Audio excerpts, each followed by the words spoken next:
बिस्मिल्लाहिर्रहमानिर्रहीम। तुमसे है पाकिस्तान में खुश आमदीद। मैं हूं साजिद हुसैन। हमेशा की तरह मजबूत मुस्तहकम पाकिस्तान पर बात करने के लिए न सिर्फ पाकिस्तान की पॉलिटिकल फोर्सेस के रहनुमाओं के साथ साथ दीगर शुबजात जिंदगी से ताल्लुक रखने वाली शख्सियात से हम पूछते हैं कैसे मुल्क को मजबूत मुस्तहकम बनाना है। मौजूदा सियासी सूरत हाल में नेब ऑर्डिनेंस किसको NRO दिया जा रहा है? कहीं ऐसा तो नहीं है कि अपोजिशन की जमातों के साथ मुज़ाकरात और बैकडोर रवाबित या फिर हुकूमती काबीना के कई लोगों को NRO दिया जा रहा है, डायरेक्ट इनडायरेक्ट बहुत सारे खदशात और तहफ़्फ़ुज़ात का इजहार किया जा रहा है। तो तीसरी जानिब हमने देखा कि बलूचिस्तान में भी तब्दीली हमें नज़र आना शुरू हो गई है। माजी भी यही रहा है कि इब्तदा बलूचिस्तान से होती है। क्या जाम कमाल साहब महफूज हो पाएंगे या नहीं, तमाम उमूर पे बात करेंगे आज कि पाकिस्तान की सियासत किस तरफ जा रही है, ये ऊँट किस करवट बैठेगा। आईनी मुद्दा पाकिस्तान तहरीक इंसाफ पूरा करने जा रही है, लेकिन क्या इलेक्शन इलेक्ट्रिक वोटिंग मशीन से होंगे या कि जिस तरह होते आए हैं इसी तरह होंगे? बहुत सारे तहफ़्फ़ुज़ात अभी तक इन तमाम चीज़ों पर सामने हैं। तमाम चीज़ों पर बात करने के लिए आज हमारे साथ स्टूडियो में मौजूद हैं। आप सीनियर पॉलिटिशियन हैं और आपका ताल्लुक पाकिस्तान पीपल्स पार्टी से है। अनवर लालडीन साहब, सेनेटर साहब, आपका बहुत शुक्रिया, आपने टाइम दिया। उनके साथ मौजूद हैं सीनियर जर्नलिस्ट हैं आप तसद्दुक़ गौरी साहब। गौरी साहब, आपका भी शुक्रिया, आपने टाइम दिया। सबसे पहले सेनेटर साहब आपसे बात करूंगा। नेब ऑर्डिनेंस की हर तरफ प्रचार है, ये आप लोगों के रवाबित बेहतर हो गए हैं? क्योंकि हमने देखा कि पाकिस्तान डेमोक्रेटिक मूवमेंट में सबसे पहले आप लोग ही बाय बाय कर गए। देखें जी, हम जो है कानून और अल्लाह पर हमें पूरा इत्मीनान है। कोई भी ऑर्डिनेंस हो, कुछ भी हो, साफ और शफाफ फैसले होने चाहिए। हम हर वक्त तैयार हैं। हमारे तमाम पार्टी के लोगों के हाथ साफ हैं। हमारा अल्लाह पे और अदलिया पे इत्मीनान है। नहीं तो अगर हाथ साफ है तो बहुत सारी पाकिस्तान पीपल्स पार्टी की क़यादत ये केसेस फेस कर रही है। और आपने देखा कि कल स्पीकर सिंध असेंबली आगा सिराज दुरानी साहब के यहाँ भी नैब गया और वहाँ पे लोगों ने मज़ाहमत की और अभी तक ये सिलसिला जारी है। क्या मज़ाहमत करना ठीक है? सर देखें, जिस तरीके से ये डाका डालने की कोशिश करते हैं कि पर्दे का ख़वातीन का एहतराम करना चाहिए, जो टेक्निकल तरीके से जो कुछ भी हो, कानून और अदलिया को हम चैलेंज नहीं करते। हमारे दरवाजे हर वक्त खुले हुए हैं। सेनेटर लालडीन साहब, अगर गिरफ्तारी खुद दे दी जाए तो इदारों को ज़रूरत ही पेश नहीं आएगी कि वो चार दीवारी का तकद्दुस पामाल करें और फिर आप देखें वहाँ लोग डेरा डाल के बैठ गए, जो आपके कारकुनान हैं या जो उनके अपने लोग हैं दुरानी साहब के। क्या ये तासुर नहीं जाता कि आप इदारों के काम में रुकावट डाल रहे हैं? नहीं, हम तो कोई रुकावट नहीं डाल रहे। देखा, अगर ज्यादती करेंगे तो फिर तो हर एक का हक है ना कि अगर ख़वातीन है, घर है, चार पर्दा है, तो उसका एहतराम तो ज़रूरी है ना। नहीं तो आपको नहीं लगता कि स्पीकर साहब को खुद ही चले जाना चाहिए था? अगर नैब ने उनको बुलाया अगर वो खुद ही चले जाते तो नोटिस देते। सारी चीजें जो है कानूनन हक है हर एक का, वो उनका हक था बातचीत करने का। सही सिस्टम को अपने कानून को हाथ में तो नहीं लेते ना, वो तो जो है अपने वकला से मुशावरत करेंगे, सारी मामलात देखेंगे। अच्छा, ये तासुर कब ख़त्म होगा? कि हमने देखा है कि 90 से लेकर आज तक एक रविश रही है कि जो जमात आती है फिर वो अपोजिशन पे केसेस निकलना शुरू होते हैं। लेकिन अगर ऐसा हो कि आज PTI की हुकूमत चली जाती है, आईनी मुद्दा पूरा हो जाता है, 2023 में आपकी या किसी की भी हुकूमत बनती है, तो फिर PTI के केसेस सामने आना शुरू हो जाएंगे। तो ऐसा क्यों? ये कब ख़त्म होगा? ये करप्शन, मतलब कौम का पैसा अगर कोई आपकी पार्टी या किसी भी पार्टी में अगर कोई उठा रहा है तो उसको कौन सेव करेगा? कौन ये तमाम चीज़ें करेगा? इदारे जब तक खुद मुख्तार नहीं होंगे। इदारे तो खुद मुख्तार है। इस्टेब्लिशमेंट का काम है कि जब भी कभी ऐसा मामला होता है तो वो खुद देखे। तो किसी ने रुकावट तो नहीं डाली, किसी ने उनको रोका तो नहीं है। नहीं तो आपका तो ये क्लेम रहा है कि वफाकी हुकूमत इदारों को इस्तेमाल कर रही है। देखिए जी, वफाकी हुकूमत जो है सूबाइयत पे तो कब्जा करने की कोशिश करती है। सूबाइयत पे तो उनको ज्यादती नहीं करनी चाहिए। हम भी एक सिस्टम का हिस्सा है। आज उनकी है, कल को हमारी भी वफाक में होगी, जैसे पहले है। हमने तो कभी ऐसी ज्यादती नहीं की थी। तो फिर आपको नहीं लगता ये खत्म कैसे होगा? आप लोग बैठे मिल बैठ के अफाम और तफहीम के साथ मामला तो हल करें कि ये रविश ही खत्म हो कि जो भी वफाक में हुकूमत बने वो सूबों के साथ नारवा सलूक ना करे। 18th अमेंडमेंट के बाद आपके पास इख्तियारात हैं तो आप ऐसी कोई कानून साजी करें या उनको आप बताएं, बैठे तो सही, क्योंकि उनका ये शिकवा है कि ऑपोजिशन हमारे साथ बैठती ही नहीं है, किसी भी चीज में आप लोग नहीं मतलब हुकूमत के साथ आ रहे।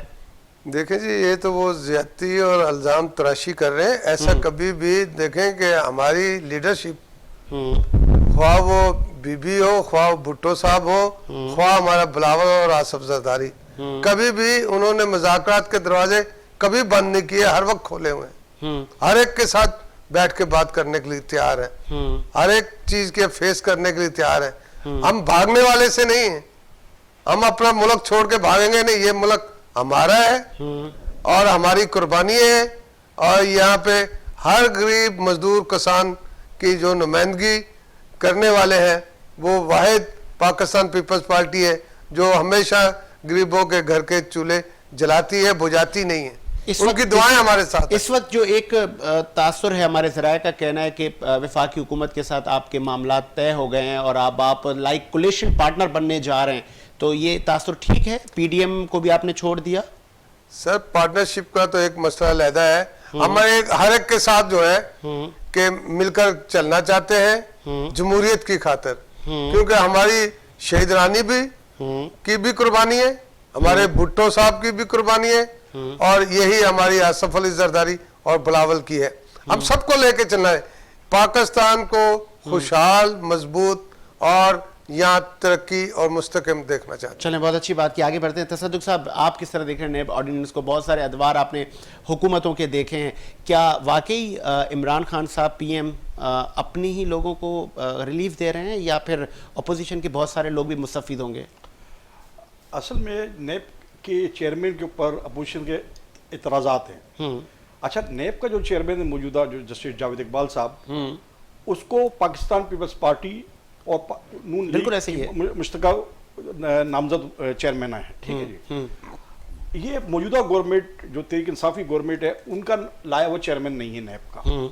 जस्टिस जावेद इकबाल का अगर हम किरदार देखते हैं तो जस्टिस जावेद इकबाल का नैब के हवाले से मैं समझता हूँ कि जो आला अदालतें उससे भी बेहतर किरदार है कि उसने जो केसेस बनाकर दाखिल किए, अदालतों ने छोड़ भी दिए, जमानतें भी दे दी। अभी 25 अरब रुपए के ऊपर उसकी भी जमानत हो गई है। तो मैं समझता हूँ कि नैब का किरदार बेहतरीन है और मौजूदा सूरत हाल के अंदर जो दोनों बड़ी जमातें इख्तलाफात कर रही हैं, उसकी मेन वजह यह है कि ज़्यादातर केसेस जो है दोनों नून लीग और पीपल्स पार्टी पे कायदीन पे बनाए गए। अच्छा, वो भी जायज़ केसेस है। अच्छा। अभी जरदारी साहब भी आज इत्तेसाब अदालत में पेश हुए थे। बिल्कुल ऐसा ही है, ठीक है। और जिस तरीके से आपने आगा सराज दुरानी की बात की, आगा सराज दुरानी साहब तो मुख्तलिफ मुकदमात में मुख्तलिफ केसेस में मुलविस रहे हैं। ये मनगढ़ंत सियासी केस नहीं है, आप कह रहे हैं केस ठीक है। यहाँ तक आगा सराज दुरानी साहब पे इल्जाम लगा कि उन्होंने नोट करोड़ों रुपए, लाखों रुपए जला भी दिए, ठीक है ना। तो यहाँ भी ये बात है कि वो गरीबों को देते थे, गरीबों को देते तो भी सामने आता कि कौन बांट रहा है पैसे, तो यहाँ तक भी आया।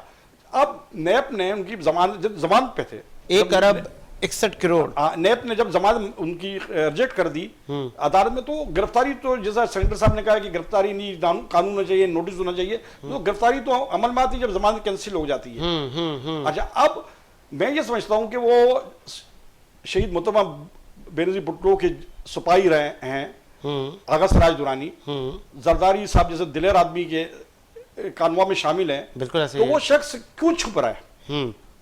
उसको तो गिरफ्तारी दे देनी चाहिए। और सेनेटर साहब ने जैसा कहा कि वो उनके चादरवारी किसी ने फलांगी नहीं है, वो तो 18 घंटे नैब और दिगर जो बैठे रहे और वापस आ गए। तो जब एक आदमी ऑनेस्ट है तो उसको छुपने की जरूरत क्या है? सबसे पहली बात पूछ लेते हैं, सेनेटर साहब बताएं ना क्यों छुपने की जरूरत है? देखें जनाब, ना सिर्फ ये पहले ही दफा अक्सर पीपल्स पार्टी के वर्कर लीडरशिप पर ज्यादती होती रही है, भुट्टो साहब के वक्त से लेकर बीबी की शहादत तक, आसिफ साहब तक और नीचे तक। लेकिन हमारा जियाला कभी भी जो है छुपा नहीं है, वो फेस करने वाला है और मैदान छोड़ के कभी भागा नहीं है। हम अपना मुल्क भी कभी नहीं छोड़ के भागे। जो लोग भागते हैं उनकी यहाँ पे आप नुमाइंदगी करें, उनकी वकालत करें। पाकिस्तान पीपल्स पार्टी का जियाला कभी नहीं भागा, कभी नहीं छुपा और मैदान जंग में हर वक्त वर्करों के लिए, जियालों के लिए, गरीबों, मजदूरों, किसानों की नुमाइंदगी, वकालत करने के लिए, मतलब हर मुझे कुर्बानी देने के लिए तैयार है। मैं जब जहां तक समझ पाया हूं सेनेटर साहब के, आपका ये कहना है ये तमाम केसेस झूठे हैं, सियासी केसेस हैं, आपका ये कहना है? सर मैं आपको ईमानदारी, दयानतदारी, वफादारी के साथ कह सकता हूं, जब भी मेरे साथ भी ऐसे हुए हैं और खुद ही इंतजामिया पकड़ती भी नहीं थी, कितने कितने सालों के बाद मैं वैसे ही थानों में लोगों की खिदमत के लिए जाता था, वैसे ही शाह फैसल कॉलोनी में घूमता था, सब्जी दाल रोटी रात दिन आता जाता था। लेकिन जब काफी सालों के बाद एक दिन मुझे उन्होंने, जी मैं किसी के लिए सिलसिले में गया तो मुझे बिठा लिया और गद्दा और बिस्तर वगैरह ला के रख दिए, कहने लगे कि जी हम बहुत मजबूर हैं, हमें पता है कि आप बेगुनाह हैं, हमें पता है कि आप बेगुनाह हैं, ये सारी झूठी है एफआईआर, ये इल्जामात गलत है, लेकिन हम मजबूर हैं कि एफआईआर कटी हुई है, कि आपसे कहते थे कि आप अपनी जमानत करवा लें और आप आगे से कहते थे कि क्यों एफआईआर काटी है झूठी। तो ये कहने का मकसद है कि इंतजामिया, यकीन मानो, ईमानदारी, दयानतदारी, वफादारी के साथ कहता हूं कि वो खुद कहते हैं कि हम मजबूर हैं, और मजबूरी यही होती है कि जो कि एस्टेब्लिशमेंट है वो नहीं चाहती गरीबों के घर के चूल्हे जलते रहे। क्यों नहीं चाहेगी सर? ये मुल्क आपका भी है, उनका भी है, हम सबका मुल्क है। कोई भी पाकिस्तानी क्यों नहीं चाहेगा कि मुल्क की ये तामीर उसकी हो, तरक्की हो, ये मजबूत बने, ये मुस्तहकम बने? वाई? इसलिए कि उन्होंने तो अपनी खाना पूरी तो करनी है ना मेरे भाई, वो अपनी खाना पूरी करते हैं, अपनी दिहाड़ियां लगाते हैं। और वो कौन लोग वो कौन लोग यार, वो ये खुलेआम ओपन पता है कि वो लोग कौन है। तो ये क्या सियासी लोग दिहाड़ियां नहीं लगाते? करप्शन के केसेस भी सियासी लोगों पर हैं, तमाम चीजें सियासतदानों ने ये मतलब परवान चढ़ाई है। करप्शन इस मुल्क में पहले कहां थी? तो ये अगर एहतसाब इदारे करते हैं तो फिर हम एस्टेब्लिशमेंट को रगड़ते हैं। देखिए जनाब, एस्टेब्लिशमेंट अपना काम करे, तो अभी अपना काम नहीं कर रही, और अभी ये जबरदस्ती ज्यादती कर रही है। हुकूमत कर रही है, एस्टेब्लिशमेंट कर रही है भाई, दोनों, मौजूदा हुकूमत वफाक वाली, हाँ। और साथ उसके साथ मिली है। चले तसादुक साहब आप बताएं। एक तो बात मैं सेनेटर लालदीन साहब का कहूँगा, एक अच्छी बात की इन्होंने, मैं इनको 20-25 साल से जानता हूँ, ये कारकुन लेवल के पाकिस्तान पीपल्स पार्टी के जियाले हैं। बिल्कुल ऐसा ही है। और ये जो अपनी बात कह रहे हैं ना, ये ऑनेस्ट और ईमानदार इंसान है, ठीक है, इसमें कोई शक नहीं ठीक है। जो उन्होंने कहा कि पुलिस ने मेरे साथ अच्छा बिल्कुल ऐसा ही है, बिल्कुल ऐसा ही है, इसमें कोई शक नहीं है। एक सिर्फ एक सेनेटर लालदीन के पाकिस्तान पीपल्स पार्टी में होने से पूरी पार्टी को हम खुली सर्टिफिकेट नहीं दे सकते कि वो क्लीन है, साफ है। अब ये तो आज भी इतने ऑनेस्ट है कि अपनी गाड़ी तक नहीं है, जबकि एक सेनेटर बने हुए कई साल हो गए। तो ये ऐसी मिसालें हैं पाकिस्तान पीपल्स पार्टी में भी, और उसकी क़यादत में भी है कि ऐसे लोगों को सेनेटर या एमएनएस पाकिस्तान पीपल्स पार्टी आगे लाती है, बनाती है। और जैसा सईद गनी है, मुख्तलिफ जावेद नागौरी, मुख्तलिफ लोग निश्चित सतह के उनको मिनिस्टर भी। अच्छा तसद्दुक साहब, ये बताइए कि ये जो ऑर्डिनेंस में तरमीम ये जो लाई जा रही है नैब कानून में, आपको नहीं लगता कि वफाकी काबीना के भी लोग इसमें मुस्तफीद हो रहे हैं, उनको भी शेल्टर प्रोवाइड करने के लिए ये मामला लाए गए हैं? जी, अगर शेल्टर प्रोवाइड करना होता वजीर आजम पाकिस्तान को, तो सबसे पहले उसका राइट हैंड जो था वो जहांगीर तरीन थे, जिसको आप एंटीएम भी काट कहा गया, ठीक है। और सबको पता भी है, खर्चा भी उन्होंने किया तमाम कैंपेन में। और उसके बाद जो पाकिस्तान में आज जो लोग जीते हुए एमएनए या एमपी, जिनके पास गाड़ियां भी नहीं है, तो उन्होंने गाड़ियां भी दी और मराद भी जहांगीर तरीन ने दी। लेकिन पिंडोरा पेपर्स में जिनके नाम आए, एक तहकीकाती सेल बनाना क्या काफी था? जेआईडी बनवाते, सुप्रीम कोर्ट जाते, अगर पीएम साहब में विल होती। नहीं, आप ये देखें ना कि पीएम ने अपने राइट एंड के पर भी मुकदमा बनाए, ठीक है ना। राइट एंड के पास इतने एमएनए हैं कि उसकी हुकूमत भी जा सकती है, कल जा सकती है। पाकिस्तान पीपल्स पार्टी खत्म नहीं कर सकती, वो कर सकते। जहांगीर तरीन के पास इतनी है, ठीक है ना। मगर उसके बावजूद अगर हम प्राइम मिनिस्टर के किरदार को लेते हैं, तो प्राइम मिनिस्टर इसमें डटे रहे, ठीक है ना। इससे साबित हुआ, उसके बाद भी मुख्तलिफ एमएनएस और एमपीएस के ऊपर भी चार्जेस लगे, तो उनको उन्होंने वजारतों से हटाया। और जो मराद दी गई थी या पोर्टफोलियो दिए गए थे, उस पोर्टफोलियो से भी हटाया। अब मसला ये आता है कि कोई भी गवर्नमेंट आती है, आसमान से तो लोग नहीं आएंगे ना सर। यही लोग हैं जो पाकिस्तान पीपल्स पार्टी में रहे हैं, यही लोग हैं जो नून लीग में रहे हैं। तो पीएम साहब कहते थे नए लोग लाऊंगा, मेरे पास तो ऑलरेडी टीम है। ये तो वही लोग हैं, चाहे हफीज पीरजादा हो, शौकत तरीन साहब हो, ये तो सारे वही लोग हैं। तो फिर ऐसे कैसे तब्दीली आनी थी? क्या आपको नहीं लगता कि पीएम साहब से मिस्टेक हो गई, या वो अभी तक जो काबीना उन्होंने बनाई या जो जो वजारतें दी कहीं ना कहीं वो लैग कर रहे हैं? पहली तो बात है कि मैं पीएम का तर्जुमान नहीं हूं, मगर बात जो हकीकत की बात है वो हकीकत बात ये है कि जब इमरान खान साहब, चॉइस तो पीएम साहब की है ना, तसल्लुक साहब। इमरान खान साहब आए, इमरान खान साहब ने काबीना तश्कील दी, तो इसमें एक तो वाज़ेह अक्सरियत नहीं उनके पास, ठीक है। उसके बाद लाजमी तमाम स्टेट होल्डर का किरदार है, एक पूरी माफिया है हर जगह पे, एक पुराना निजाम चला आ रहा है, प्राइम मिनिस्टर सेक्रेटरीट हो गया, ऐवान सदर हो गया। 3 सालों में कुछ बेहतरी हुई है? किस हवाले से? ये जो आपने माफिया का अल्फाज यूज किया, मुझे ये अल्फाज मेरे ख्याल में तो ये पीटीआई ने ही इसको परवान चढ़ाया। 3 साल से बेहतरी इस सिलसिले में मैं समझता हूँ कि इंटरनेशनल सतह के ऊपर पाकिस्तान का वकार बुलंद हुआ, और निचली सतह पर मैंने एज प्राइम मिनिस्टर को भी मुखातिब करके कहा कि निचली सतह के ऊपर अवाम महंगाई से तंग है। निचली सतह पे आम आदमी का मसला, जैसे सरेंडर साहब ने कहा, आम आदमी का मसला महंगाई है, उसको इंटरनेशनल सतह पर नहीं पता कि इंटरनेशनल सतह पर पाकिस्तान की हुकूमत क्या इक़दाम कर। ठीक है तसल्लुक साहब, मुझे ब्रेक का कहा जा रहा है, एक ब्रेक लेते हैं। ब्रेक के बाद बात करेंगे कि जाम कमाल साहब क्या महफूज हो पाएंगे, या माजी में हमने देखा कि बलूचिस्तान से आगाज होता है और हुकूमतों में जो दरारें हैं वो डलना शुरू होती हैं, और फिर ये आहिस्ता आहिस्ता सिंध और फिर पंजाब और वफाक तक मामला चले जाते हैं। और ये जो आखिरी का जो 2022 का साल है, उसके बाद आखिरी लास्ट इलेक्शन ईयर होगा, सब तैयारियों में लगे होंगे। तो इस आखिरी साल में वफाकी हुकूमत क्या तमाम जो उनके वादे थे वो वफा हो पाएंगे? ये चीज़ें मुमकिन हैं, इतनी आसान है? एक ब्रेक लेते हैं, ब्रेक के बाद आते हैं।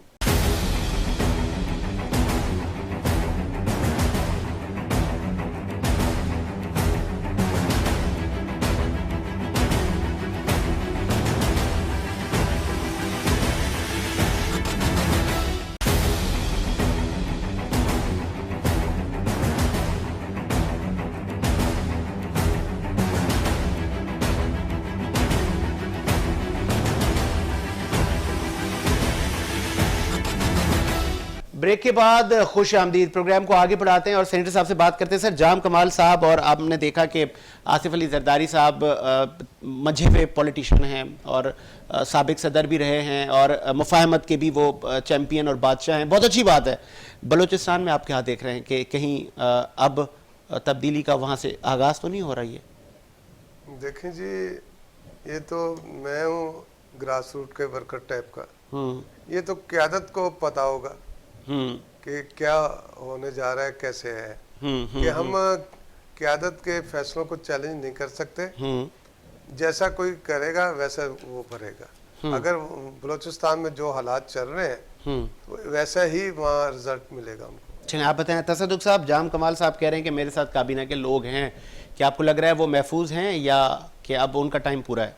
मैं समझ रहा हूँ कि महफूज हैं। वो इस तरीके से कि आज इलेक्शन कमीशन से उन्होंने मुलाकात की इस्लामाबाद में, चीफ इलेक्शन कमीशन से, और उन्होंने की पार्टी में ग्रुपिंग हुई थी, उसमें कायम मुकाम प्रेसिडेंट इनके होते हुए बना दिया गया था। तो चीफ इलेक्शन कमीशन ने वाज़ेह तौर पर कहा कि कायम जब प्रेसिडेंट मौजूद थे तो आइन के तहत और उसके मंशूर के तहत कायम मुकाम प्रेसिडेंट नहीं बन सकता, और जो प्रेसिडेंट है वो जाम कमाल है।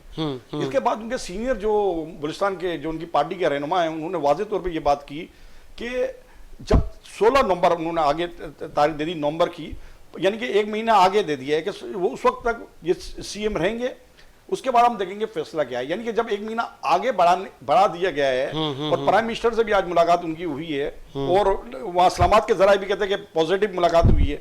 तो उस हवाले से ये और 1 महीना बढ़ाने से ये साबित होता है कि जाम कमाल रहेंगे। अच्छा। और जो लोग इधर उधर गए, और बलूचिस्तान की सियासी तारीख हमेशा यह रही है कि वहां पर एक तो मेजोरिटी किसी गवर्नमेंट की नहीं है, चाहे पाकिस्तान पीपल्स पार्टी ने बनाई हो, चाहे मुस्लिम लीग ने बनाई हो, मेजोरिटी नहीं आई है। तो मौजूदा हालत के अंदर हम ये समझते हैं कि मैं ये जो देख रहा हूँ, जो आज की सूरत से, कि जाम कमाल को वक्त दिया गया है, और उससे जाहिर होता है कि वो रहेंगे। ठीक है, ठीक है, आगे बढ़ाते हैं इस सिलसिले को। आप आते हैं इलेक्ट्रिक वोटिंग मशीन पर। हुकूमत बहुत पुरुमीद है, क्या वाकई मुमकिन है ऐसा कि ना अपोजिशन को एतमाद में लिया, ना इलेक्शन कमीशन के तहफ़्फ़ुज़ात खदशात दूर किए, फिर भी हुकूमत कहे कि हम जो कहेंगे, क्या ये मुमकिन है? देखिए पाकिस्तान दो सियासी जमातें पोजीशन में, जो बड़ी जमातें पाकिस्तान पीपल्स पार्टी और मुस्लिम लीग नून, ठीक है, उन दोनों को सबसे ज्यादा एतराजात हैं इस मशीन के हवाले से। अब तो हर चीज मशीन कर रही है, मोबाइल के है, अभी हम बैठे हुए हैं, रिकॉर्डिंग तमाम चीजें मशीन में चल रही है ना। उनके वो कह रहे हैं कि मशीन जिसने बनाई है वो गड़बड़ कर सकते हैं, ये तमाम एक चीजें सामने आ रही हैं। अगर फिर इल्जाम, हर कौन सा इलेक्शन नहीं है जिसपे इल्जाम नहीं लगा हो कि ये इलेक्शन फेयर है, जो भी तो फिर आपको नहीं लगता एक नई चीज हम फिर ला रहे हैं? पहले आरटीएस पर भी तहफुजात थे, फिर ये होगा कि जो पार्टियां जिनको सीटें कम मिलेंगी या जो हार जाएंगी वो कहेंगी कि ये मशीन हुकूमत की बदजिद थी, वही लाए थे, हम तो पहले ही मना कर रहे थे। आज सर दुनिया में मशीनों से काम नहीं जा रहा है, तफ्तीश की जाती है तो आप कंप्यूटर दिमाग पे लगाया तो मशीन पता करती है कि सच कह रहा है झूठ कह रहा है। इसी तरीके से तमाम मामला मशीनों पे चेक किए जाते हैं, मेडिकल हो गया मशीनों पे चेक किया जाता है। अब तो जिद्दत आ गई ना, सिस्टम चले जिद्दत आ गई तो अनवर बात लाल सिर्फ दीन वो है साहब, कि जिन लोगों को ठीक है, दांदी करानी है, हाँ, और जिन लोगों को दांदी से आना है, इतराज उसको है। अब अगर इतराज है तो इसका बदबादिल आप क्या चाहते हैं इसके आगे? आप वो नहीं तो फिर नहीं, जो इलेक्शन कमीशन ने 37 तहफुजात खदशात का इजहार किया है, बताया है वफाकी हुकूमत को, वो क्यों नहीं दे रही? इलेक्शन कमीशन भी मतनाजा शख्स है। अच्छा, इसलिए कि आप देखें ना, उसका किरदार आप देख लें, आप उसका किरदार देख लें, जिस तरीके से नैब पर इल्जाम लगाया था, जहां नैब के चेयरमैन के ऊपर अपोजिशन लगा रही है, इसी तरीके से हुकूमत उस पे इन पे लगा रही है, चीफ इलेक्शन कमीशन पे।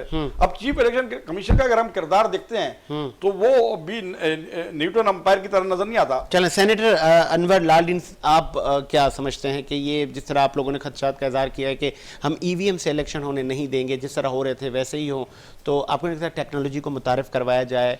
मतलब रिटर्निंग अफसरान भी हमने देखा है माजी में गायब हो जाते हैं, धांधली के इल्जाम भी लगते हैं, तो क्या ही अच्छा है कि अगर हुकूमत जिद्दत ला रही है, टेक्नोलॉजी को इस्तेमाल करने जा रही है, तो आप लोग सजेशन दें, न कि आप कहें कि हम होने ही नहीं देंगे। नहीं, ये देखें जी, इससे पहले पाकिस्तान को बने हुए तारीख गवाह है, इतने इलेक्शन हुए, इसका मतलब है कि वो सिस्टम भी बिल्कुल जीरो था। ये एक जो है ना तरीकाकार सिर्फ अपनी तरफ से ये ईजाद करना चाह रहे हैं ताकि नए सिस्टम से हम फिर धांधली का, जैसे पहले धांधली जबरदस्ती इन्होंने आके कब्जा किया है, इसी तरीके से फिर एक नया सिस्टम पैदा कर रहे हैं। अच्छा, तो आपको नहीं लग रहा कि वो जो मशीन है वो अकॉर्डिंगली नहीं है? नहीं, इससे आप मुतमईन नहीं है? नहीं, तो कहीं ऐसा तो नहीं है कि आपको ये खदशा है कि आप हार जाएंगे? नहीं, नहीं, नहीं, हम तो मुकाबला करने वाले हैं। ये हार जीत तो अल्लाह के हाथ में है, या जैसे ये लोग जैसे इन्होंने पहले किया है वैसे ही और एक नया तरीकाकार आजाद कर रहे हैं। कैसे आप जीतेंगे? पंजाब में तो आप हैं नहीं, कैसे आप जीतेंगे? क्योंकि अब आप वो जो लास्ट पाकिस्तान पीपल्स पार्टी जिस तरह बेनज़ीर साहिबा की कैंपेन चलाती थी, वो जब वो उनका जो तर्ज सियासत था, आज तो हमें आप सिर्फ सिंध तक महदूद नजर आ रहे हैं, तो वफाक में कैसे हुकूमत बनाएंगे? और आसिफ अली ज़रदारी ने बहुत बड़ी पेशनगोई की है कि नेक्स्ट हुकूमत हमारी होगी।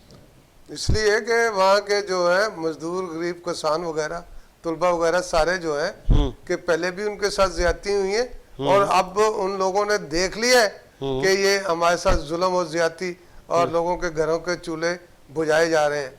जलाने वाले जो है वो वाहिद पाकिस्तान पीपल्स। महंगाई ये हमें विरसे में मिली है, माजी की हुकूमतों ने हमें दी है, ये कहना है वफाक का कि ये हमने नहीं की। इल्जाम तराशी, ये कंटेनर तो नहीं है ना जहाँ वो कर रहे थे, अभी वो समझ रहे हैं कि हम कंटेनर पे बैठे हुए हैं, लेकिन अभी वो हुकूमत वाली बात करें, कंटेनर वाली बात ना करें। तसव्वुर गोरी साहब, 3 साल का वक्त काफ़ी होता है, आपको नहीं लगता कि वफाकी हुकूमत को शायद महंगाई से बड़ा चैलेंज है, और मुमकिन है कि जिस तरह आम आवाम ने एतमाद किया, अभी तक अभी आवाम को ना घर मिले, ना आवाम को रोज़गार मिला, और 1 करोड़ नौकरियाँ वफाकी वज़रा का कहना था हमने दी हैं, उनकी भी कोई फैक्ट्स एंड फिगर नहीं है। फिर कहा कि जी प्राइवेट सेक्टर में हमने जनरेट की हैं, तो आपको नहीं लगता कि अब शायद आवाम मायूस हो गई है, और महंगाई जो 6 माह 1 साल में बढ़ती थी, अब हर महीने पर हो रही है महंगाई? जी आप दुरुस्त कह रहे हैं। असल में मेन चीज़ है कि या आवाम या आप ये समझेंगे, और सेनेटर साहब समझेंगे कि मैं शायद डिफेंस कर रहा हूँ गवर्नमेंट को, डिफेंस की बात नहीं है। 3 साल का अरसा और 70 साल का अरसा इस हुकूमत का, ठीक है, तो उसमें फ़र्क है। अगर हम पेट्रोल की कीमतों की बात करते हैं सर, तारीख का स्टेबल पाकिस्तान मिला है वफाकी हुकूमत को। कैसे?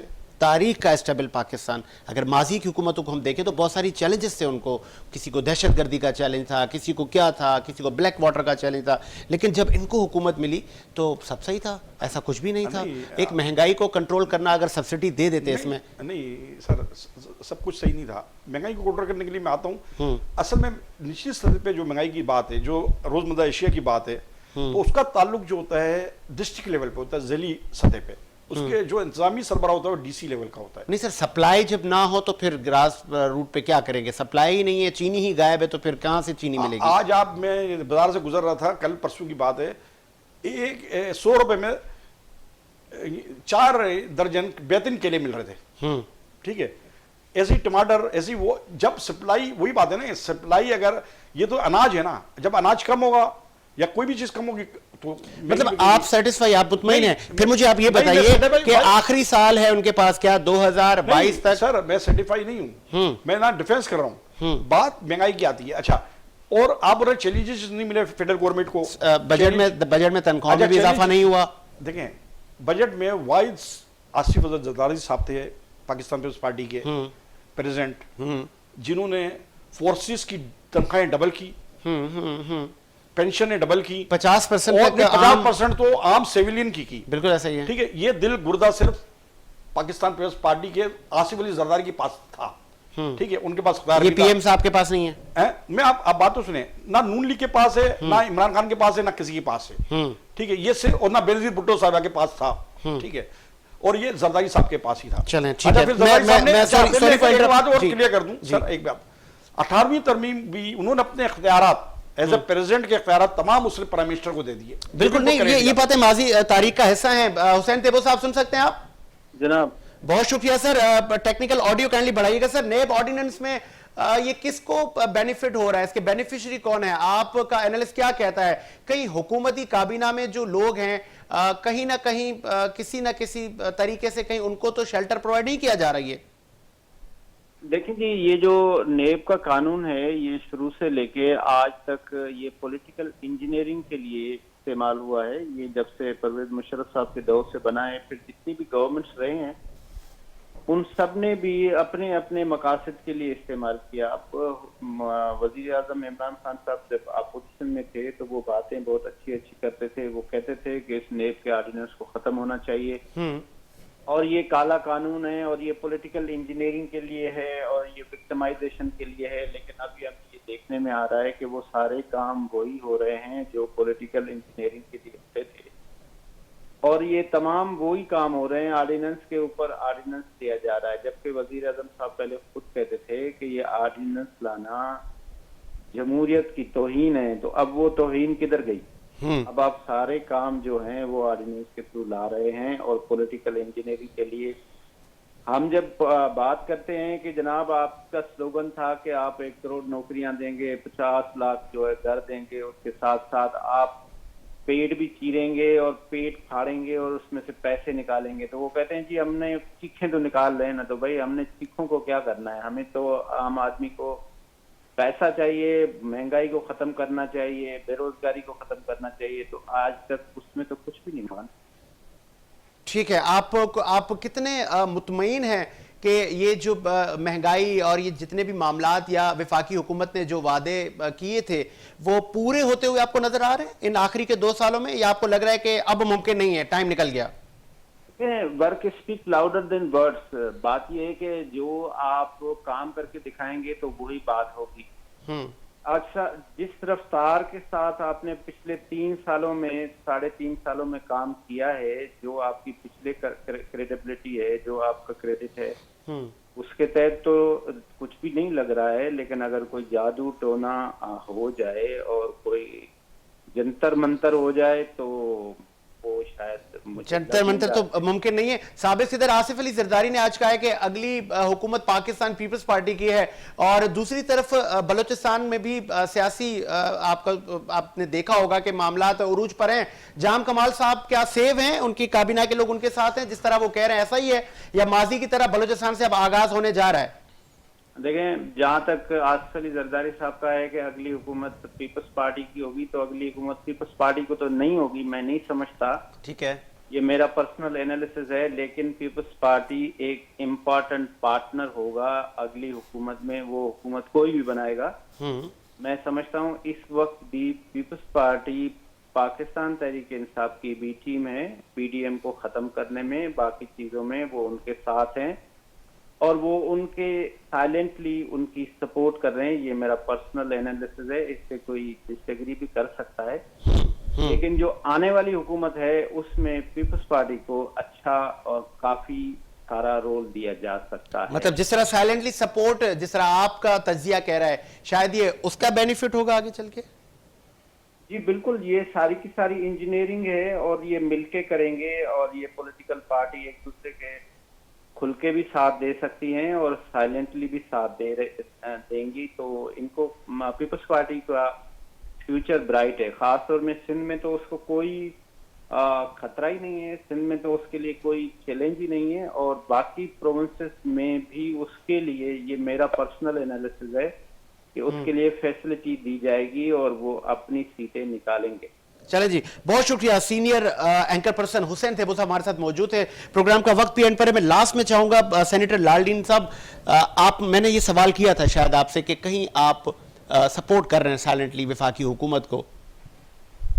देखें जी, हम जमहूरियत के खिलाफ नहीं हैं, लेकिन वो और जमहूरियत जो मजदूरों के आवाम को आप- डिलीवर न कर पाए, फिर भी आप उसका साथ देंगे। वो जमहूरियत जिसको गिराने के लिए आप सिंध हुकूमत की भी कुर्बानी दे रहे थे, आप तो सब कर रहे थे और पहल भी आपने की थी, आप पीडीएम के फाउंडर भी हैं। देखें जी, हम चाह रहे हैं कि पीरियड अपना पूरा हो, हर कोई पीरियड पूरा करे। ये जब इलेक्शन, मतलब आपकी कहीं बात तो नहीं होगी कि चलें जी आप अपना आईनी मुद्दा पूरा करें, हम आपको प्रेशर नहीं देंगे, हम आपको नहीं कोई नहीं, गिराने के हमारी लिए। ऐसी कोई बात नहीं। हम अपने लोगों के लिए, मजदूरों गरीबों की नुमाइंदगी किसानों की करते रहेंगे, उनकी वकालत करते रहेंगे। हम सौदेबाजी वाले लोग नहीं है, ख्वाह कोई भी हो। तो अगर इस हुकूमत से इफेक्टेड हो रहे हैं किसान गरीब, उनको खाने के लिए नहीं है, फिर भी आप जमहूरियत का साथ देंगे? जमहूरियत भी जो है कि इस पाकिस्तान की खुशहाली के लिए, पाकिस्तान की तरक्की के लिए बहुत अहम रोल है। ठीक है, लास्ट में तसद्दुक़ गौरी साहब, सीनियर जर्नलिस्ट हैं आप क्या देखते हैं आगे? जिस तरह हुसैन थेबो ने कहा कि पाकिस्तान पीपल्स पार्टी का फ्यूचर तो ब्राइट आगे नजर आ रहा है, वफाकी हुकूमत कर पाएगी तमाम चैलेंजेस को फेस? थेबो साहब की एक बात मैं कहूँगा, दोस्त है हमारे, थेबो साहब ने भी जंतर मंतर का, आजकल एक जंतर मंतर का एक बड़ा एक शोशा चल रहा है मीडिया में ख़ास तौर पे, तो जंतर मंतर का ये चीज़ मार्केट में एक लाई गई है मरीम नवाज ने, और थेबो साहब ने भी ये बात की।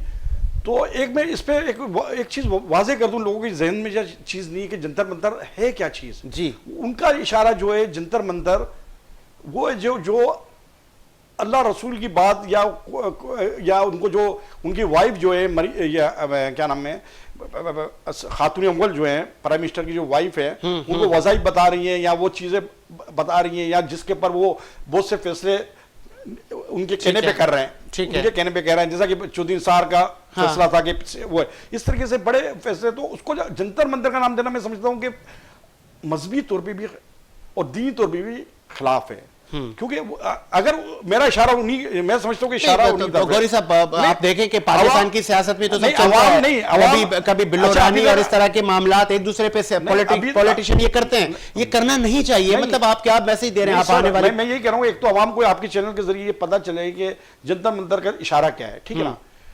अगर हम देखते हैं मोहतरमा बेनज़ीर भुट्टो को भी देखते हैं, मियां नवाज शरीफ को भी देखते हैं, तो आसिफ जरदारी साहब को भी देखते हैं, तो आज तक आसिफ जरदारी साहब के भी पीर मुरीद हैं, मुर्शिद हैं, जिनसे वो मशवरे करते हैं, जिनके हिदायत पे अमल करते हैं। मोहतरमा बेनज़ीर भुट्टो भी ऐसा करती थी, वो वहां पर भी हज़ारा में भी गई। गौरी साहब, लग रहा है आपको ये अल्फाज नागवार गुजरा है काफी? नहीं, ना गौजरी, मैं एक ओपन आवाम को बताना चाह रहा हूँ आपके चैनल के जरिए कि नागवार नहीं है। अगर ये तमाम मसाइल है, जैसा इनकी की वाइफ को कहा जाता पीरनी है, एक बात है ना, अच्छा उसकी वजह से एक तब्दीली इमरान खान में आई है, मजहबी तौर पे इमरान खान में तब्दीली आई है। वो खुद एक बात को तस्लीम करता है कि मैं पहले बॉय था, जब मैं 18 साल में गया मैं बरतानिया, मैंने तो ये सारी अयाशी हैं। और साबिक सदर आसिफ अली जरदारी साहब भी अपनी जवानी में प्ले बॉय थे। नहीं, जरदारी साहब ने इस चीज को तस्लीम नहीं किया, वो तस्लीम कर रहे हैं, एज ए प्राइम मिनिस्टर कर रहे हैं, ये बड़ी बात है। फिर वो कहते हैं कि मेरी वो जो बेगम है खातून अव्वल उनकी जो है वाइफ है, उसकी वजह से क्या नाम है मैं इस सीधे रास्ते पे आया। ये भी 2-3 दिन नहीं, पहले थेबो साहब ने ये कहा कि अच्छा, अब जंतर मसला मंतर ये आता से है भी शायद ये मामला अब नहीं हो जंतर पाएंगे। मंतर है, एक तो वाज़ेह होना चाहिए ना कि जंतर मंतर है कौन। वो जैसा वो हुकूमती तर्जुमान कह रहे थे कि वो जिन्नात हैं, कौन है, ठीक है ना। और ये मैं ये समझता हूँ, इसलिए मैंने क्लियर कहा कि मैं ये समझ रहा हूँ, तो अगर ये बादशाह से चला आ रहा है, मैं इन चीजों को नहीं मानता, पीरी मुरीदी जंतर मंतर को मैं जाती तौर पर नहीं मानता। ठीक है, आपका तजिया क्या कह रहा है? क्या बस आखिरी के 2 सालों में वफाकी हुकूमत तमाम वादे वफा कर पाएगी? पाकिस्तान तहरीक इंसाफ अगर अवाम को और अवामी मसाइल पे निचली सतह तक उसको सहूलियात फराम नहीं करेगी, नाकाम रहेगी। इन 2 सालों में हो पाएगा कितने %? आप अच्छा, मैं एक बात समझे, तो इलेक्शन ये नाकाम रहेंगे और 2 बड़ी जमातें भी को भी अवाम वोट नहीं देंगे। उसका साबित क्या होता है? कंटोनमेंट बोर्ड के जो इलेक्शंस हुए ना अभी मौजूदा, एक छोटा सा इलेक्शन लेते हैं कंटोनमेंट बोर्ड का मुल्क भर में, हम ये समझ रहे थे कि पीटीआई सबसे बुरी शिकस्त खाएगी, क्योंकि आम आवाम जो है नफरत कर रही है। पीटीआई का नाम ले तो गालियां देती है, एक जो देनी चाहिए क्योंकि इतनी महंगाई हो गई है। अब अगर पूरे पाकिस्तान का कंटोनमेंट बोर्ड का लेते हैं, सेनेटर साहब भी सरगर्म थे, पीटीआई नंबर 1 पे वोट जो मुंतखब होने के हवाले से। अच्छा, दूसरे नंबर पे नून लीग है और वो भी ज्यादातर उसने लाहौर से ली। अच्छा, अब मसला ये आता है कि मैंने उसमें भी यही बात कहूंगा कि अब जो अवाम जो वोट देंगे ना, वो पाकिस्तान पीपल्स पार्टी या मुस्लिम लीग को नहीं देंगे, तहरीक इंसाफ को नहीं देंगे जी, फिर अवाम इंडिपेंडेंट को देंगे और अवाम अपनी मर्जी से लोगों को लाकर फिर हुकूमत, जैसे बलूचिस्तान में हुकूमत बनती है ना, आइंदा इस तरह की चंद ग्रुपों चले ठीक है। बहुत शुक्रिया आप तमाम मेहमानों का। वो तो आने वाला वक्त ही बताएगा कि मुल्क की तामीर और तरक्की में आगे कौन सी पॉलिटिकल फोर्सेस आगे क्या क्या मंशूर किस तरह इस मुल्क को मिल्लत की खिदमत में अपना हिस्सा डालेंगे। मुझे साजिद हुसैन को इजाज़त दीजिए, मुलाकात होगी नए प्रोग्राम के साथ। अल्लाह हाफ़िज़।